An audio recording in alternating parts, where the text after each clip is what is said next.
Hello friends. तो आज हम निकल चुके हैं मुजपथरी मेडो की तरफ और इस दौरान हम सुंदर सुंदर वादियों से होते हुए हरे भरे घास के मैदान में पहुंचेंगे। इसके बीच हम कुछ समय दूधगंगा नदी के किनारे भी बिताएंगे। तो शुरू करते हैं आज का सफ़र मुजपथरी की ओर।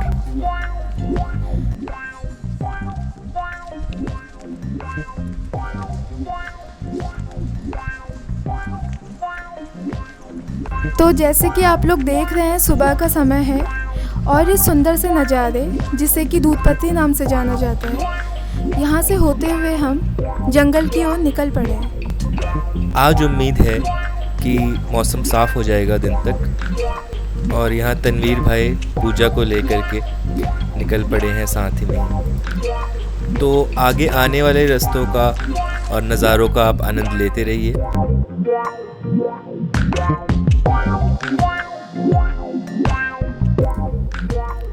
तो अभी हम इस सुंदर सी स्ट्रीम के साथ साथ होते हुए दूधगंगा रिवर की ओर बढ़ रहे हैं।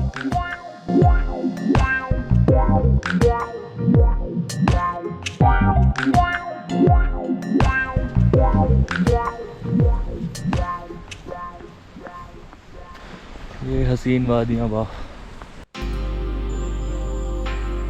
और जैसे जैसे हम आगे बढ़ रहे हैं, नज़ारे और भी बेहद शानदार होते जा रहे हैं।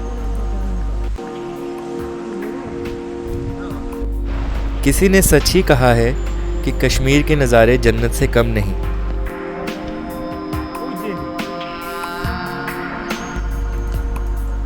अब इसी जगह के नज़ारों को ले लीजिए। यहाँ पर जो सुंदरता हमें देखने को मिल रही है, वह अक्सर हमें टीवी में स्विट्ज़रलैंड या यूरोप के किसी देश के पहाड़ों पर देखने को मिलती है। लोग अक्सर इन जगहों को कंपेयर करते हैं, पर मेरे हिसाब से हमारी नज़र में तो इन जगहों का कोई कंपैरिजन बनता ही नहीं है कहीं से।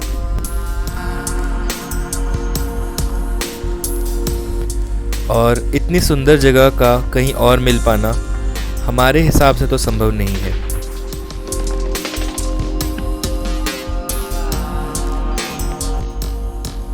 तो अभी हम पहुंच चुके हैं दूधगंगा नदी के पास, और ये है यहाँ का पहला नज़ारा।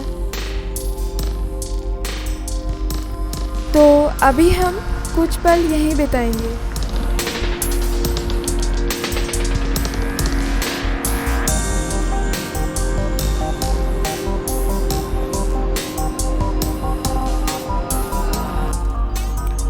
आप चाहे कहीं भी चले जाएं, जो एक्सपीरियंस हमें नदी किनारे समय बिताकर मिलता है, वह किसी भी और चीज़ से कंपेरेबल नहीं है। चलती नदी का शोर अपने आप में ही एक अलग तरीके का संगीत होता है।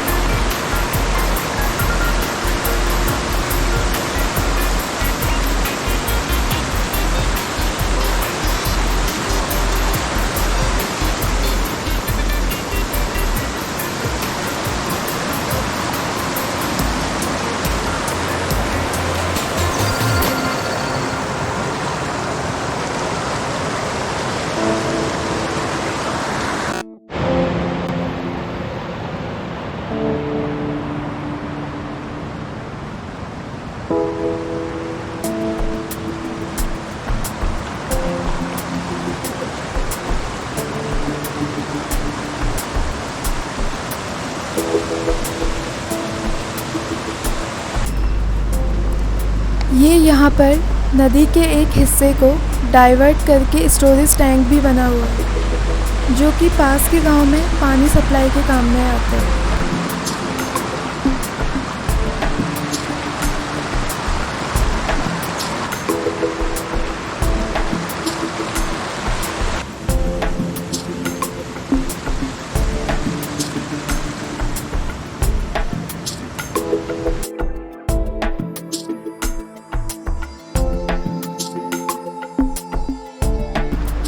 तो इस जगह पर कुछ टाइम बिताने के बाद हम आगे की ओर निकल चुके।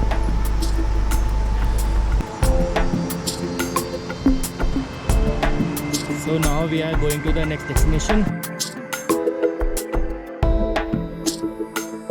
नदी के किनारे किनारे होते हुए हम मुझ पथरी की ओर अब बढ़ चले हैं।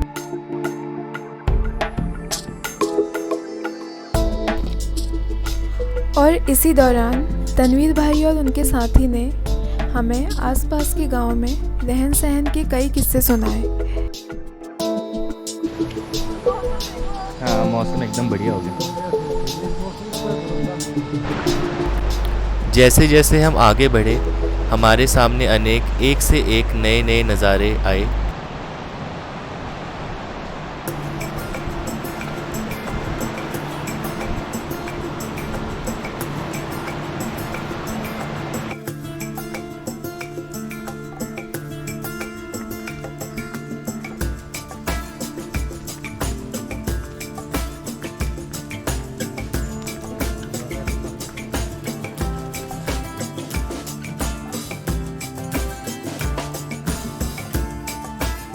और ये हम पहुंच गए सुस्न पथरी, और ये मुझ पथरी के नीचे का इलाका है। तो आप ही बताइए, क्या किसी के लिए ये खूबसूरती शब्दों में बयां कर पाना पॉसिबल हो सकता है?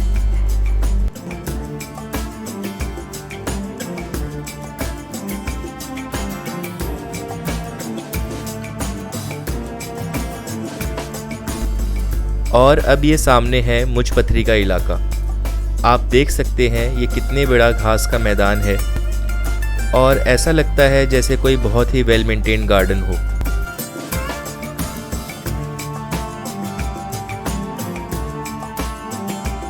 दूध पथरी और इसके आसपास के इलाके जैसे मुझ पथरी और सुस्मे पथरी में ऐसे बहुत से बड़े बड़े घास के मैदान हैं।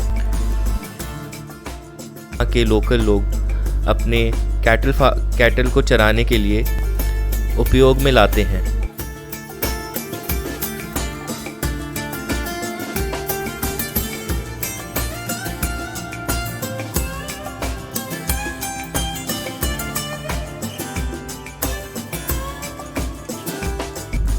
तनवीर भाई का कहना था कि यहाँ पर टूरिस्ट को बहुत कम लाया जाता है और आने वाले टाइम में यह जगह टूरिस्ट के लिए खोल दी जाएगी और यहाँ भी हमें दूध पथरी मेन पार्क की तरह बहुत सारे टूरिस्ट देखने को मिलेंगे।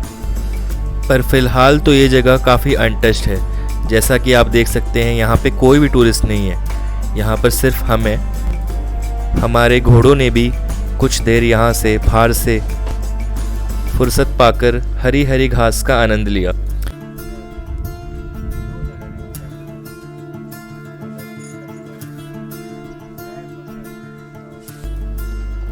वैसे तो इन नज़ारों से किसी का भी मन नहीं भर सकता, पर फिर भी हमें आगे तो बढ़ना ही था। फिर हम जंगल से होते हुए दूध पथरी के मेन मैडो के लिए रवाना हुए।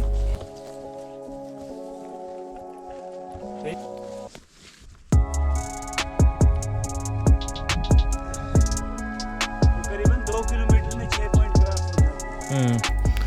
कुछ ही समय में हम दूध पथरी की मेन रोड पर आ गए।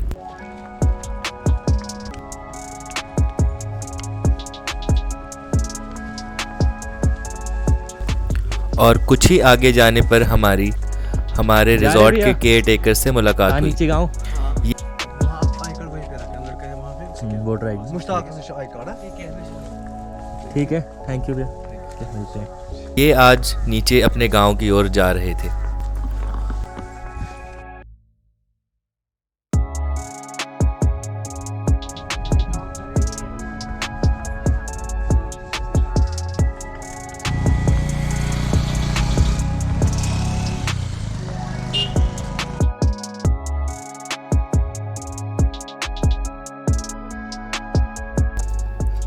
और अब पहुंच गए हम दूध पथरी की मेन मैडो। यहाँ पर हम कुछ देर नाश्ते के लिए रुकेंगे और फिर इस घास के मैदान से होते हुए अपने रिजॉर्ट की ओर बढ़ेंगे।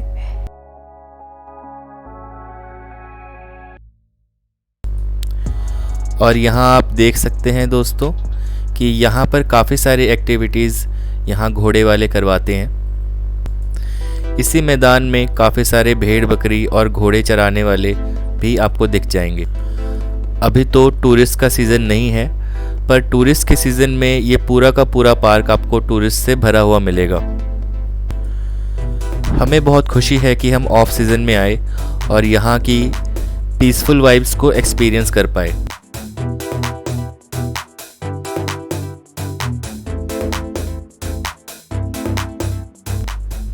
घास के मैदान से निकलने पर हमें यह पड़ाव मिला जहाँ पर हमें अपने घोड़ों से उतरना पड़ा, क्योंकि बारिश होने की वजह से इन पत्थरों में काफ़ी फिसलन थी और घोड़े भी फिसल रहे थे। तो हमने डिसाइड किया कुछ दूर कि पैदल चलने का ही मज़ा उठाया जाए।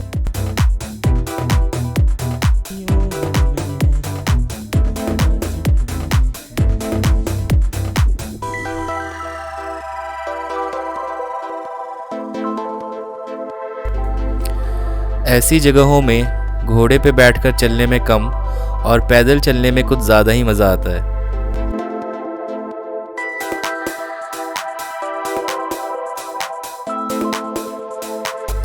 अब इस जगह से हम घोड़े पर तो बैठ सकते थे, पर हमने सोचा कि अभी कुछ दूर और पैदल ही चला जाए।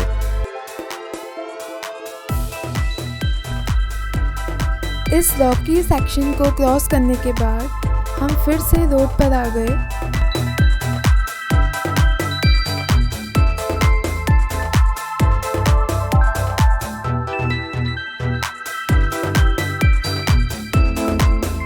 और इसके बाद कुछ ही देर में हम अपने फाइनल डेस्टिनेशन पर पहुंच गए।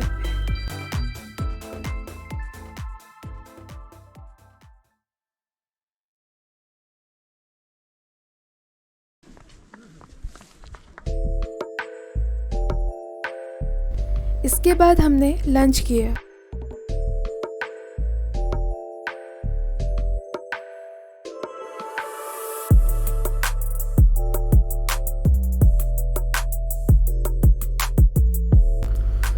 फाइनली तनवीर भाई हमें अपने घर की ओर ले गए और हमने इनका टेम्परेरी होम, जो कि ये समर्स में यहाँ पे यूज़ करते हैं, उसे अंदर से देखा।